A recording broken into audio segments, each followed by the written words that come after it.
Under the pen name of Chrome Oxide, I write humorous science fiction and fantasy. However, I've been accused of writing murder mysteries since I murder the English language, and it's a mystery how I get published. When people ask why I write what I do, I explain that my reality check bounced. Since I write science fiction, I must be a space cadet. I can be found at chromeoxide.com and lost everywhere else. I volunteered for this panel since it's the middle of tax season, and most accountants don't have time. I spent 20 years in CPA offices in Moline County and working with CPAs and tax attorneys before becoming a computer consultant, an audio engineer, and a writer. As Will Rogers said, the only difference between death and taxes is that death doesn't get any worse every time Congress meets. Very good.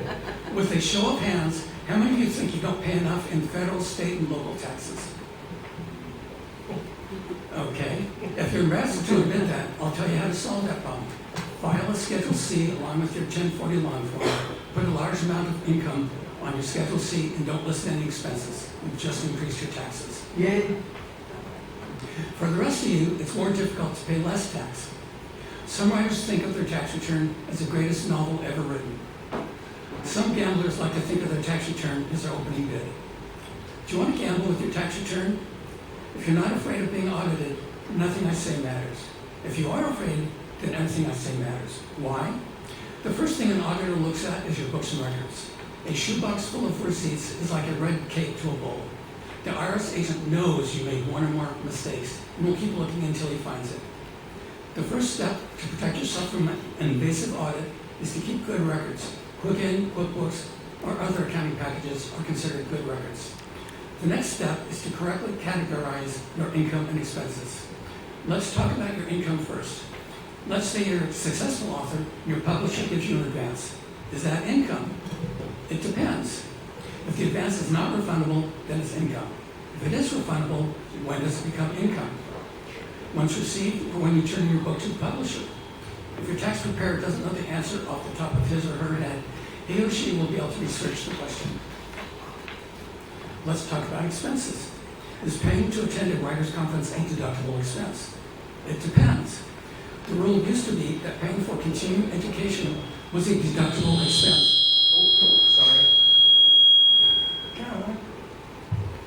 But training for a new job was not deductible. This gets us into the territory of deductible expenses. This is even more complicated.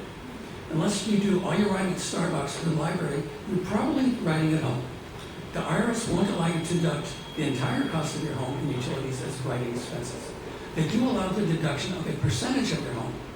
While they prefer you have a separate room dedicated to writing, they do allow people who live in tiny apartments to deduct a percentage of their home. In both cases, this includes part of the phone bill, utilities, rent, and other expenses. What are some of the... Sorry? Let me try one more thing. No, that's worse. My fault. Okay.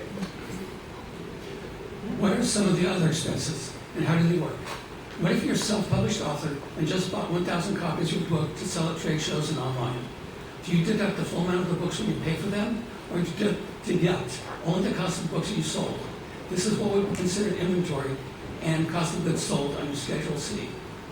This leads to another interesting concept. Can you deduct the expense when it is paid, or should you deduct it when it is used? For example, what happens when you spend $5,000 on a new computer and printer?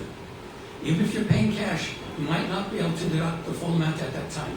Some items can't be expensed, but must be written off or deducted, depreciated, over the expected life of the item.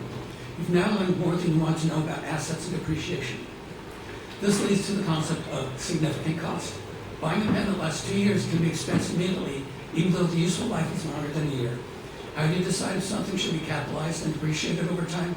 Again, this is a discussion for whoever prepares your tax return and your fear of being audited. One thing to keep in mind is that IRS has millions of tax returns to compare with yours. If your income or expense is much different than average, it might trigger an audit. Even if your income and expenses are exactly average when compared to other writers, can still be hit with a random audit. Another thing to contemplate, what if you never make any money, or your expenses are always larger than your income? The IRS has a hobby loss rule. If your business isn't profitable 3 out of the last 5 years, they can disallow all of your expenses. Does this mean you Wait until you make a profit? Absolutely not.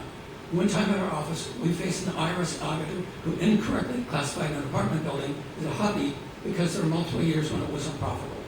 Our CPA objected and got the agent replaced with a more knowledgeable agent who better understood the law. One last thing.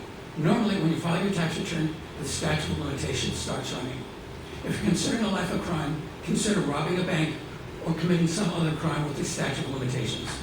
If the IRS thinks you've committed tax fraud, they ignore the statute of limitations and are allowed to audit every tax return you have ever filed. Remember, tax law is what the better litigator or negotiator says it is, so hire a knowledgeable and experienced tax representative. Never forget, the IRS has what it takes to take what you have.